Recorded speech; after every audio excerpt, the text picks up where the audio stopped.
السلام عليكم ورحمة الله وبركاته، متتبعي قناة أمين لتعليم الكروشيه. جيتكم اليوم فيديو مختلف تماما.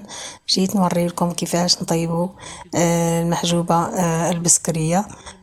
هذه المائدة كما راكم تلاحظوا فيها، هذه هي نفس المائدة اللي نخدم عليها الكروشيه، راني نطيب عليها المحجوبة. حنا نقولوها المحجوبة، في بعض المناطق يقولوها المحاجب. حنا الطريقة تاعنا تختلف قليلا، يعني كما راكم تلاحظوا.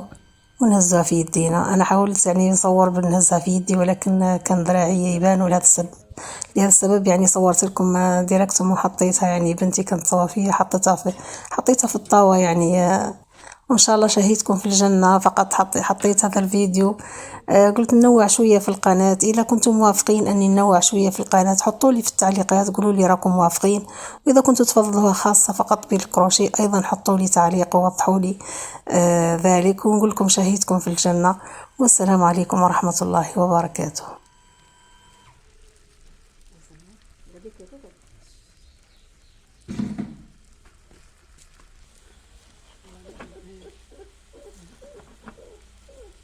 نقلب عادي كوبي، نقلب على الطاسة.